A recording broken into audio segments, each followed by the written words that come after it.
from the campaign trail to focus on fundraising as a week's worth of troubling headlines for her campaign pile up. Welcome to the Kelly Files special, Election Countdown. I'm Sandra Smith in for Megyn Kelly tonight. Well, it all started with a damaging report from the Associated Press concerning Mrs. Clinton's time as Secretary of State.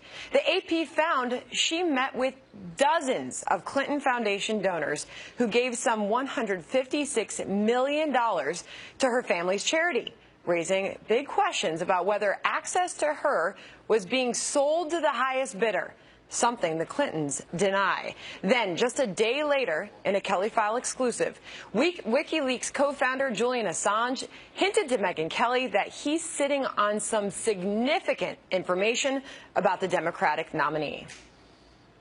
Can you tell us how significant you believe it is? I mean, compare its significance to what we saw released by WikiLeaks in July. Well, I don't want to scoop ourselves. We have a lot of pages of material, thousands of pages of material. It's a variety of different types of documents from different types of institutions that are associated with the election campaign. What's more, there are new issues involving her private email server. A judge now ordering the State Department to release emails uncovered by the FBI's investigation by next month. This all comes as we are learning just how far her team went to prevent her deleted emails from ever being recovered. We begin with Chief Intelligence Correspondent Catherine Herridge reporting from Washington. Two sources who have read the FBI's investigative files say Clinton's team used a technology called BleachBit to delete records. And cybersecurity experts say this can permanently scramble the data. I believe the FBI would give it their best shot and look for a lucky break and look for a mistake being made somewhere, but it's much, much harder for them. It really is hard to recover information that has been scrambled this way. But last year in Las Vegas, at one of her rare news conferences, Hillary Clinton seemed to claim ignorance. You tried to wipe the whole server. You didn't I'm not, I have no idea. That's why we turned it over. You were in charge of it. You were the official in charge. Did you wipe the server? What, like with a cloth or something? The timeline is important. In August 2014, the Benghazi Select Committee got emails that showed former Secretary Clinton used a personal account. In November 2014, the committee requested more records as Judicial Watch and other groups went to court for access. 1 month later, in December, Clinton's team gave the State Department 55,000 pages of emails and wiped the rest. One of the tools was BleachBit. It raises the question as to whether these emails were deleted just in the ordinary course of business because they were consuming space on the server, or whether there was really a focused effort to put these emails beyond the reach of any recovery process. The Clinton campaign did not respond to Fox's questions on the timeline or why Clinton's team used a technology to destroy the records so they would be out of reach. Sandra? All right, Catherine, thank you. There is also some breaking news as Hillary Clinton's tenure at the State Department is concerned. The AP report tonight that Mrs. Clinton's schedule from her tenure as Secretary of State will not be released by the government until after the November election. Joining us now to react to all of this, Chris Steyerwalt, who's here on a Friday night, our Fox News digital politics editor, Alan Colmes, host of the Alan Colmes Show on Fox News Radio, and Howie Kurtz, host of Media Buzz. Howie's not exactly right here with the party, but I don't know. I'm gonna turn to Chris Steyerwalt first. Chris, where do we begin? This has been an unbelievable week. There's one thing that we've been clear about from the beginning is that Hillary Clinton is very bad at running for president. She was bad at running for president in 2008. She's bad at running for president in 2016. We don't expect her to get better. That's not a thing that's going to happen. She is, however, this time lucky. And if you have the choice, Alan, between being good and being lucky, as you and I both do professionally, we can say this. Lucky, right? We're both right? exactly. We're both lucky because we're here. If you have a choice between being good and being lucky, she's finally lucky after an unlucky career. She's finally lucky, and she is ahead in this race, though not by her own merits. And in the middle of all this, the emails, the AP report, Alan, she's on vacation, and she's not even expected to return until I've looked at her schedule. Week. She's got an event every day till the Those end of the month. Those are Tim Kaine events, to be clear. Those are Tim Kaine events. She's not on on vacation. She's working the campaign. campaign. So a Politico piece, this piece titled "Hillary Clinton's running out the clock." This is her strategy, according to people within her team, to ride out all the negative reaction to the. And you know what? It's a great strategy. You can argue whether or not she should be more upfront or news conferences or what she should be doing, but given the fact that the Trump campaign is imploding day by day, her, if it's doing the rope-a-dope and writing out the clock, is just, from a pure political strategy standpoint, makes a lot of sense. Let Trump keep talking. The more he talks, the worse it gets. The more he does, the worse it is for him. So if she's going to ride out the clock, that could be an excellent strategy for her. You just underlined something on you over there. That looks bad. That looks bad for you. Looks bad for you. Looks bad for you. Howie, I want to get to you because let's talk about this bleach bit that we have learned about this week. Trey Gowdy saying that they had them deleted where even God couldn't read them. Bleach bit, it's being described as this electronic shredder. It permanently scrambles data so that you can never retrieve these emails again. For somebody who said she didn't know much about technology, this was a significant piece of technology that was used to delete those emails. I think we can all agree this was a very good week for BleachBit. Whoever makes it, everybody's Googling it. How can I delete my emails? They're touting their success because of this. But not a good week for Hillary Clinton. In fact, a rare week where I would say that the scrutiny of her and all the questions raised, not just about the emails, but about the interrelationships with the Clinton Foundation donors, nearly matched the usual relentless negativity toward Donald Trump. Now, why is this a problem for her? It's not because everybody is breathlessly following in the weeds each donor and who got a meeting and all of that. It's because it goes to her basic trustworthiness problem, which we see in the polls. It reminds people that she sort of hangs out with a wealthy elite. And then finally, because there is this drip, drip, drip of steady disclosures, as you just saying, this latest development, and within the past hour or so, that the State Department obviously dragging its feet on coughing up more emails. And still no press conference. I mean, Alan, it's 266 days and counting. No one cares about press conferences other than people in the media. No, other people in the media care about it. She was on Morning Joe today. She was on with Chris Wallace on Fox News Sunday. She's taken tough questions. If she were, now wait a minute. But wait, this is true. This is actual. As we would say in West Virginia, this is actually true. Which is that if she were 3 points down, she'd be having press conferences. But look, she's doing what she needs to do. She had 3 points. She had 3 points down, and she had 3 points ahead. She's 9 points ahead. So as a result, she is saying to the press corps, you would agree from a purely political strategic standpoint. Yeah. That's what I do. What she's doing is working, right? Yes, of course. So why do it differently? So why be accountable? Why would you be accountable? No. This is a woman who's been investigated for decades. You're talking about Judicial Watch, which has gone after the Clintons for how many decades to reveal FBI emails that the FBI has already seen and the FBI has already said. No, wait a minute. I ain't saying it ain't smart. I'm not saying it ain't smart. I ain't saying it ain't smart. I'm just saying it's not accountable. But the emails you're talking about are FBI emails. The State Department gave the FBI. The FBI saw the emails. And if there was a problem, they'd already be indicting her. Because, Howie, we haven't seen the end of the emails. If you ask Julian Assange, as Megyn Kelly did last night, he says that we have a lot of material and that we will absolutely see something from him in WikiLeaks before the election. Will that be a game changer, as he is suggesting? They're so cute when they fight. Look, I'm very wary of relying on Julian Assange, a guy who was holed up in an Ecuadorian embassy because he's hiding from criminal charges, to influence the outcome of an American election. Sure, he may have something, he may be bluffing, he just may love the media attention, but the whole thing makes me uncomfortable because he traffics in illegally hacked emails and documents. And stolen would be another way to put it. Another quick point, though, the foundation story, which really dominated this week, fading a little bit at the end of the week because, whether she intended it or not, Hillary Clinton, by accusing Donald Trump of playing to prejudice and the, quote, alt-right, and Trump firing back, calling Hillary Clinton a bigot, that kind of ugliness always plays with the press. So let's get back to that. Chris Stirewalt, I'll go to you on this because he has doubled down on calling her, calling him a bigot. I mean, this back and forth that we have seen, where has that taken the race this week? So this is the gross race. This is a disgusting presidential race. We have both major party candidates referring to each other as racists and bigots.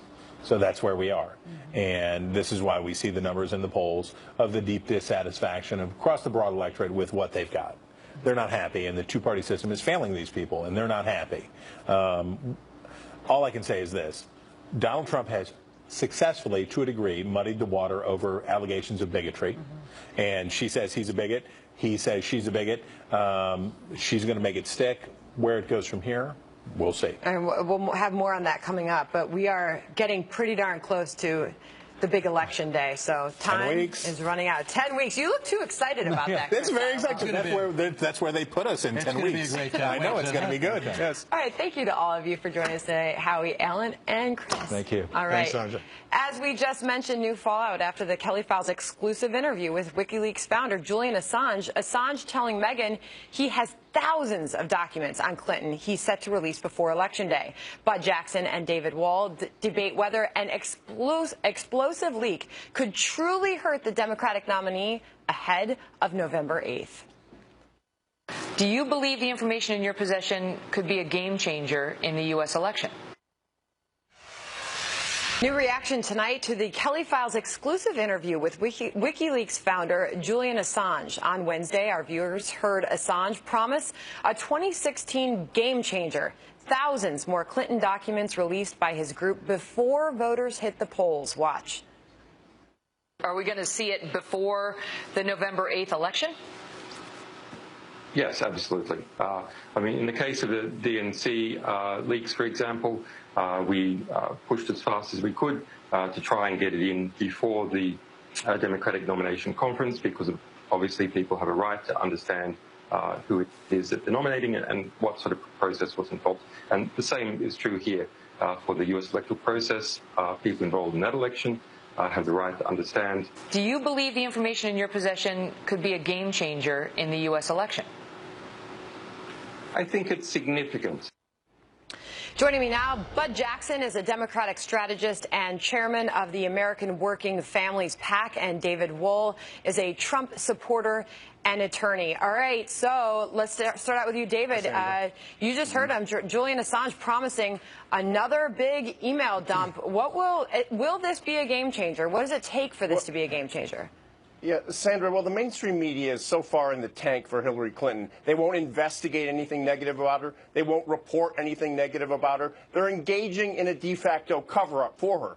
So enter Julian Assange, who, frankly, may end up being 2016's Woodward and Bernstein. He's that big at this point. Now, what could his October surprise be? He says it's significant, and he's a very understated guy, so I think you can count on that being huge. Yeah. Will it relate to emails? My guess is yes. And we just heard about Hillary Clinton's email server being scrubbed with a bleach bit. I've represented many people charged with tampering with evidence and obstruction of justice, and what she did puts them to shame. So my guess is it's going to have something to do with that. She trusts the people who deleted those 30,000 emails, but should she? Could one of those people, one of those lawyers, one of the people who deleted the emails end up being the huge WikiLeaks source, the deep throat of this campaign? I would not be surprised, but it's going to be big. But that being said, what do you think Julian Assange's, what do you think his intentions are here? Well, I don't want to ascribe a motivation to him, but he says basically not going to investigate Donald Trump. And what you heard him also say was that it wasn't a game changer. He said it was significant. And frankly, if it's more of the same, it's not going to be very much. All right, so, Buddy, I did hear you say that he didn't reference Trump. I mean, he has talked about Trump. He says he has information about the GOP nominee as well, but he indicated it may not be as revelatory as critics might hope, something related to his health or something. But he did say the Trump campaign has a lot of things wrong with it, but as far as we can see, being Russian agents is not one of them. So it's not that he's not talking about Donald Trump, but this does seem squarely focused on Hillary Clinton. Sure it does. And I should say that, you know, Donald Trump has obviously latched onto this, and he's trying to expose Hillary Clinton for covering something up. But, you know, he's unbelievably hypocritical. I mean, if he were watching tonight, I'd like to ask him, what are you hiding, Donald Trump? Why won't you release your tax returns? What ties to special interests in foreign governments do you have? You're somebody who hired someone who is essentially working for a Ukrainian puppet. All right, so but let's get back to what Julian Assange says that he has, and that's significant material on Hillary Clinton. David, should Hillary Clinton be worried so close to the election? Of course she should be. I mean, she turned out initially, she said those 33,000 emails were about her daughter's wedding and her yoga classes. But they were scrubbed with a particular device, the bleach bit, which apparently destroys them completely. Or did it? We don't know at this point. Well, when you get rid of personal emails, you get rid of them. What Hillary Clinton did, hold on, when you compare what she did with these emails. Are you wearing a tinfoil hat right now? When you compare the Clinton Foundation, whoa. When you compare the Clinton Foundation scandal, when you compare these 33,000 emails, which she deleted and we know now had nothing to do with weddings or yoga classes, to Donald Trump's tax returns, seriously, Julian Assange. Yes, because what is Donald Trump hiding? What ties does he have in those? He's been railing against China for the entire campaign. Final thought from you. We got to move on. I think Donald Trump has a lot to hide and to be accountable for. Just this week, we found out. Let me finish. Just this week, we found out. Let you finish. Even though he's been railing against China for his whole campaign, he's actually doing business with Bank of China. So what else do we not know about that we need to find out about Donald Trump?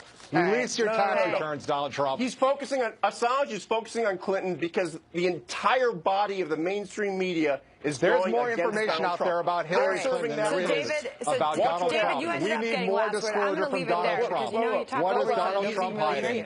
All right, happy Friday night to both of you. Thanks for joining us. Up next, the always lively Dinesh D'Souza is here to give us his take on Hillary Clinton's racially fueled attacks against Donald Trump. And then a fair and balanced debate with Matthew Continetti and Nomiki Konst. Every 15 minutes, Fox News headlines 24/7, Channel 115.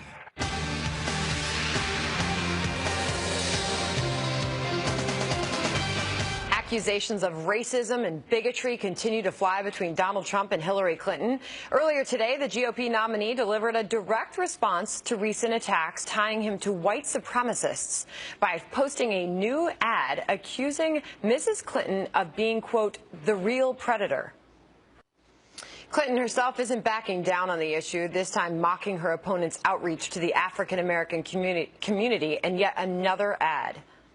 Documentary filmmaker and author of Hillary's America, The Secret History of the Democratic Party.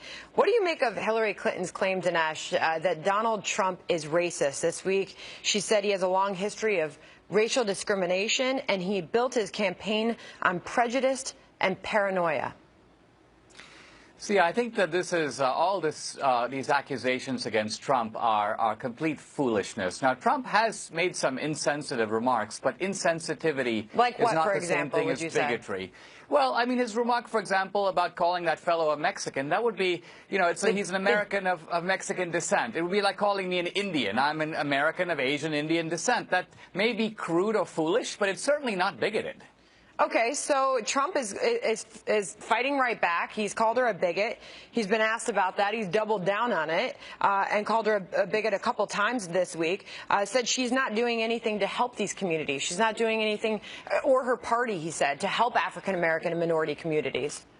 Well, he's right about that, but I think there's a deeper history here. Hillary Clinton is essentially accusing Trump of being a sort of white supremacist, and she's trotted out 2 or 3 ragtag guys who have endorsed Trump. Now, he hasn't endorsed them. They've endorsed him. But the Democratic Party has a deep and ugly history of not only being involved with the Ku Klux Klan, but starting the Ku Klux Klan. It was the progressive Democrat Woodrow Wilson who revived the Klan in the early part of the 20th century. FDR nominated Hugo Black, a longtime member of the Ku Klux Klan, to the Supreme Court. Harry Truman was briefly in the Ku Klux Klan. So the Democratic Party started the Klan. It sustained the Klan. The tens of thousands of people killed by the Klan were mostly killed by Democrats. Now, Donald Trump has nothing to do with any of this, and yet the Democrats are trying to taint him with association with an organization that belongs to them. And you do talk about that a lot, and your film certainly sheds light on Democrats, the party of corruption that is associated with slavery,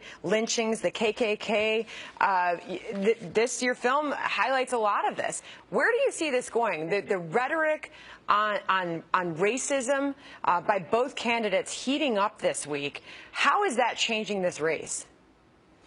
Well, I think Trump has a great opportunity here. First of all, he has an opportunity to turn the tables on Hillary.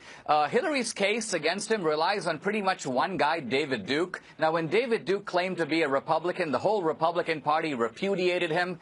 Contrast this with Harry Byrd, a longtime member of the Klan, and yet Byrd was called the conscience of the Senate by the Democrats. Hillary called him her mentor. When he died in 2010, Bill Clinton went to the funeral and actually said, you can't be too hard on Byrd because you had to be in the Klan in order to advance in the Democratic Party. Think about that. Robert Byrd there. All right, we want to get reaction to everything you just said and more. Dinesh D'Souza, thank you for joining us tonight.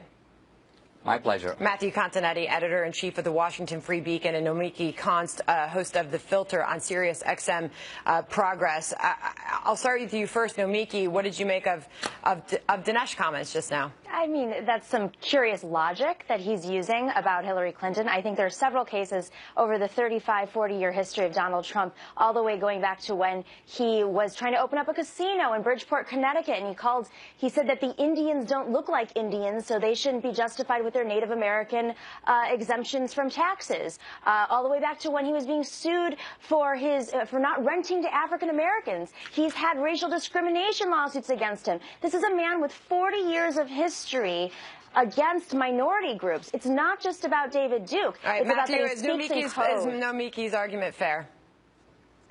Well, I think it is fair when you look at Donald Trump's history and some of the rhetoric he's used on the campaign, but I don't think that's really what's going on here. I think both candidates are trying to kind of solidify their bases. And Donald Trump's minority outreach is actually about trying to maintain hold of the Republican Party, which is made up of a lot of white voters. And what we're seeing in the polls right now is white voters with college degrees are really running away from Donald Trump precisely because of this issue of race and prejudice. And so I think a lot of Trump's minority outreach is to get those voters back in the fold. That's why Clinton is doubling down. But Matthew, on what do you make this week of this very direct appeal that he has made to African American voters, saying, what do you have to lose?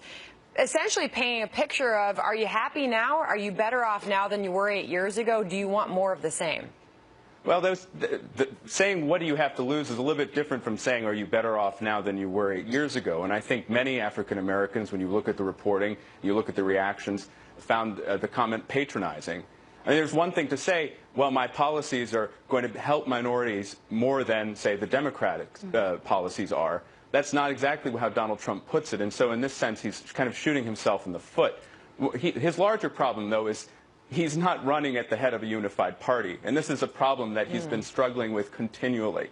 And so before he can even begin to think about actually attracting the votes of minorities, he's going to have to try to put together that Republican coalition, which right now is fracturing. Nomiki, is there anything that Donald Trump can do to extend his reach with minorities at this point? No, absolutely not. And I think this is not about him extending his reach to minorities. I think it's about him thinking about what happens after this election. He's solidifying this alt-right community, bringing in media executives to solidify them. And that is not a base of voters that's going to win him in the election. If he wanted to win this election, he'd be reaching out to women. He'd be reaching out to independents. He'd be talking about the economy. I think he is. And the message with women that resonates is talking about the economy. And he's talking about jobs. He's talking about the economy. And Matthew, as far as there being a new conservatism, this is something that you talk a lot about. What are you seeing on that front? Well, I think that Trump's move, putting Mr. Bannon, the CEO of Breitbart, in charge of his campaign as a chairman position, and I think he's definitely getting the support of a lot of these online critics that are called the alt-right. They see this as their moment. And however, this association, Trump's not really for them, but they're for Trump. But it's given Hillary Clinton a great way to kind of drive a wedge between Trump and those college-educated white voters that he needs to bring back into the Republican coalition if he has any hope of winning this election. All right, and those ads are out there. Nomiki, you saw the new Clinton ad, everything, new Trump online ad, the real predators. Do you see those as effective? I think it is effective because it reinforces the message that the stakes are high in this election. And while there's massive voter registration and outreach and organization between the African-American community and the Latino community, expanding to states like Georgia and Arizona, which were never on the map for Democrats, it's important that they remember the stakes are high. The choice is between a unified Big Tent Democratic Party and Donald Trump, who represents a very extreme right wing of the Republican Party. All right, we'll leave it there. Thank you to both of you, Matthew and Nomiki. All right, perhaps the second biggest issue aside from the racial attacks we saw this week was Donald Trump's apparent flip-flop when it comes to his immigration plan. And after hearing Trump suggest he could, quote, soften his stance just before doubling down on his plan to deport 11 million people. Dr. Ben Carson is here, and he has a special piece of advice for Mr. Trump, plus Julia Roginski on which Trump folks are supposed to believe. I call it extreme vetting. I call it extreme vetting. Our country has enough problems.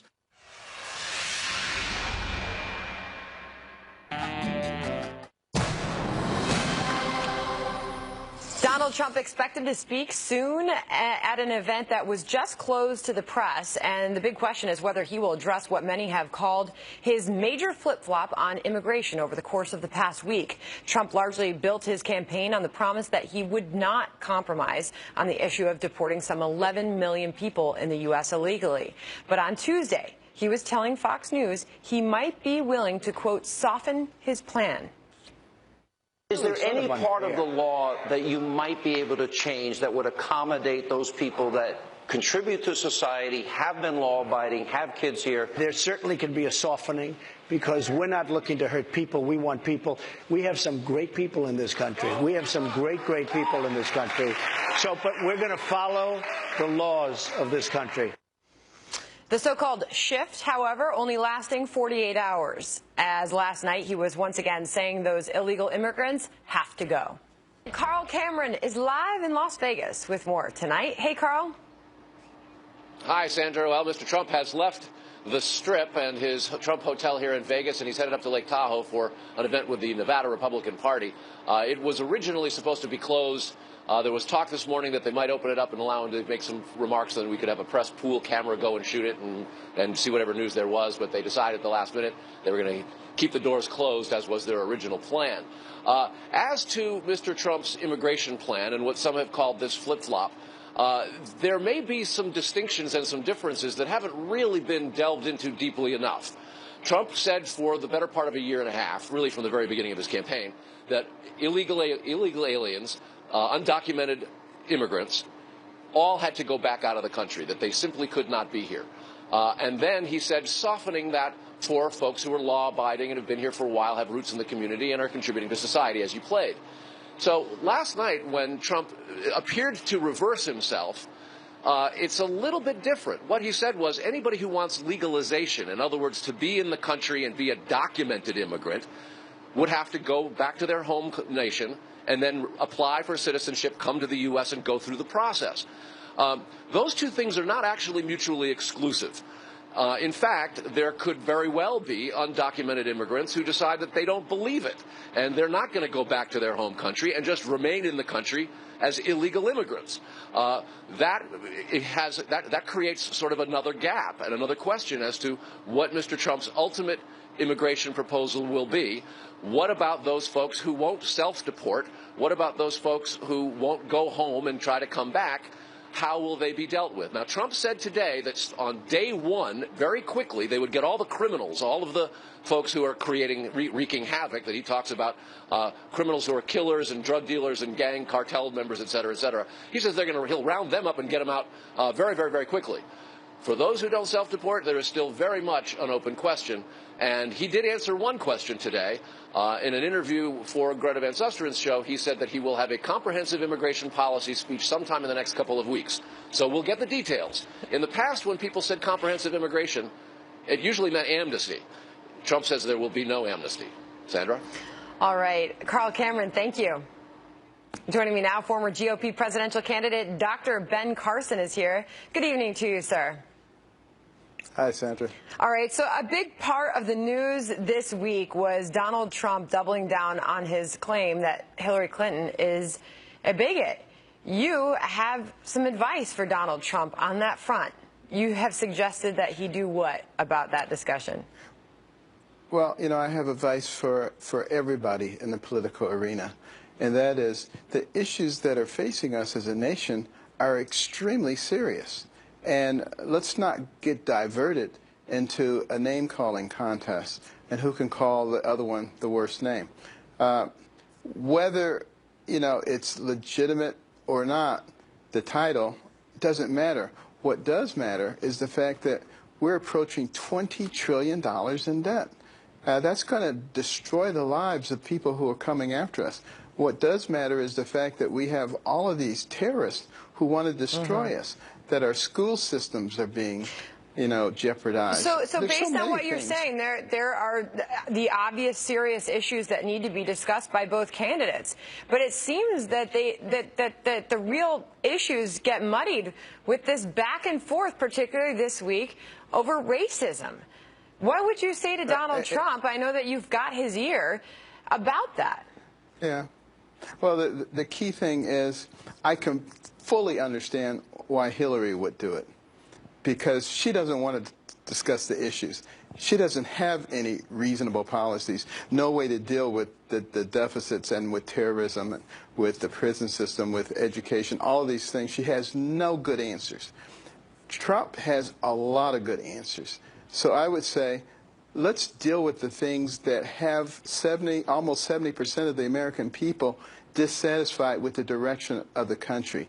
Talk about those things in some detail. When he does that, he does very well. His poll numbers start going up. Well, and I think that's really where his poll numbers with African Americans and minority communities, obviously Hispanics as well, they still just don't look good, and they favor Hillary Clinton. And he has made a direct appeal, and he has made a big outreach this week to the African American and minority communities, saying, "What do you have to lose?" What did you make of that, and do you think that helped at all, his strategy there?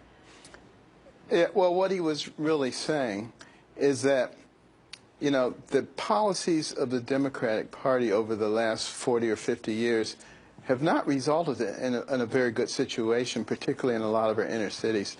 And if you want to make America great again, the entire foundation of America has to be great, including our inner cities. So in order to do that, we've got to spiff up the educational system, give people school choice and vouchers. We need to look at the penal system and how we're going to deal with that. Jobs, bringing back jobs again. All of those are the kinds of things that will strengthen the inner city. And we have not seen that over the last few decades. All right. Dr. Ben Carson, always good to speak to you, sir. Thank you for being here. You too. Thank you. All right. Well, joining me now to react is Democratic analyst and Fox News contributor Julie Roginski. So, Julie, here we are. State of the race. 73 days to go. Where are we? Good question. Well, we are, empirically speaking, at a point where Donald Trump has a lot of room to make up. Hillary Clinton in a national poll is about 10 points up, according to today's Quinnipiac poll. She's leading in, according to polling averages in all the swing states that Trump must win in order to win. And so, empirically speaking, I mean, he's got a big road to hoe, which is why his immigration policy specifically was so puzzling to me. He's essentially taking focus groups. You saw at Sean Hannity's forum the other night asking his viewers what he should do on immigration. We're a little far away from the beginning of this campaign to be able to do that kind of thing. He laid out a plan. He went back on that plan, then he doubled down on the original plan. I don't really know where he is at this point. That's a good question. So let's talk Hillary Clinton, because we know she's taken a bit of a breather this week. She's sitting this week out, and most of next week as well. She's on a little vacation time. Tim Kaine's out there. But yes, she is. And it's interesting because it's at a time where we know more email stuff is coming out.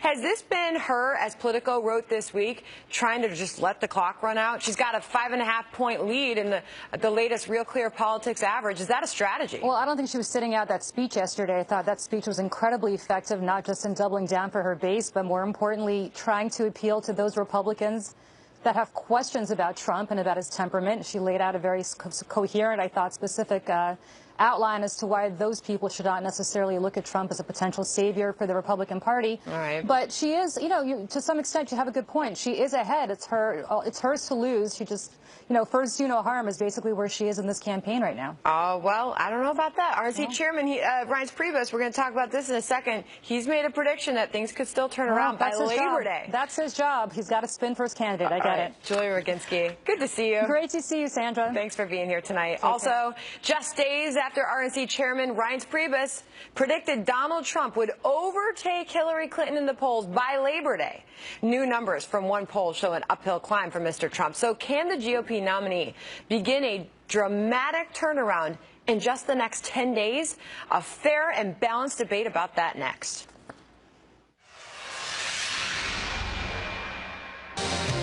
I think that if he continues to be measured, continues to be prepared, consistent like he has been, he's had a great week, I think those polls are going to narrow. And I do think that Donald Trump can do that, and I do think that the polls are going to narrow. See, by Labor Day, the polls tight, and even potentially him getting back ahead like he was after the convention.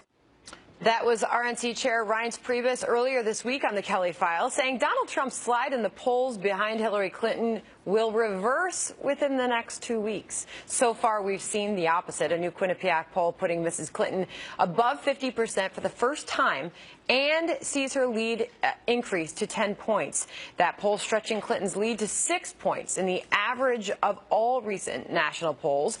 So can Mr. Trump turn the tide? Boris Epstein is a Trump campaign senior advisor. Anita McBride is a former assistant to President George W. Bush. And Anita, you've worked in 4 presidential administrations. What do you make of Reince Priebus saying there's still time, we're going to turn things around as soon as Labor Day? That's a big promise. Well, Labor Day is next week, and that's a pretty high bar to set in such a short period of time, particularly when you're up against such a vast network that the Clintons have. And they've been running, she's been running for this position for years and years and years. And the fundraising, just look at the fundraising that she did this past week in Hollywood and then in Nantucket and Martha's Vineyard. Mm-hmm. It's a tough bar to meet. But, you know, the chairman is saying what he has to say and putting confidence in Republican voters that there's a path here. Yeah, and I keep saying that Hillary Clinton, Boris, is taking some time off this week and a little bit of next, but she is still fundraising and she still is attending those finance meetings to make sure that their strategy is sound there. But we've got 73 days to go. What is it going to take for Reince Priebus and his party to turn things around and let that Trump campaign shine? What is it going to take? Well, first of all, as far as the polls go, the Quinnipiac poll is an outlier. We're tied in the UPI. The Reuters poll, we were down by 12 just about a week ago, now only down by 5. YouGov poll is about tied. Gravis is about tied. So the Quinnipiac is an outlier. So right now, the Real Clear Politics average, you're looking at 6-point lead for Hillary Clinton. Let's talk battleground states. And I think it's important to note that that average is over 24 days. All right, but that being said, that's what we have to work off of. Okay. Let's talk battleground states. Sure. How is he doing there? Absolutely fine. Florida is about tied to us being up. Ohio is extremely close. And North Carolina is now, from being down by about 5 or 6 points, we're either up by 2 in one poll and tied in the CNN poll. So doing absolutely fine in North Carolina. And you go beyond that, you go to Pennsylvania, and we will be competitive in Pennsylvania. That poll will tighten. Listen, it's a binary choice. It's a binary choice for the voters between Hillary Clinton, who's a lifelong failure, who has to take 2 weeks off the campaign trail with 73 days to go, and Donald Trump, who's bringing fresh ideas on the economy, on defense, on national security, on immigration, something Hillary Clinton is simply not doing. And the voters will make the right choice, and will elect Donald Trump on November 8th. All right, Anita, a final word to you. Trump, can he seize on this moment right now? Well, I think there's certainly an opportunity to do that. I think, you know, there used to be in the old days, there was an October surprise. With this race, there's a surprise every day. And this trove of emails, that may come out now that Mrs. Clinton, you know, boxed herself in today on the Morning Joe show and said that there's, you know, probably, well, there is no connection to the Clinton Foundation. The Clinton Foundation connection is a problem. On that big AP report out this week, it was a tough one. All right, absolutely. Boris and Anita, good to have you both tonight. Thank you. Thanks so much. Thank you. All right, we'll be right back.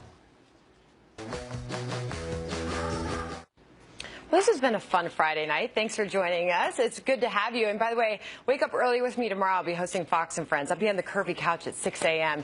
and every weekday at noon on Outnumbered on Fox News. That's it for the Kelly File. I'm Sandra Smith. Megyn Kelly will be back next week, and Sean Hannity is here live tonight. He's up next. Thank you.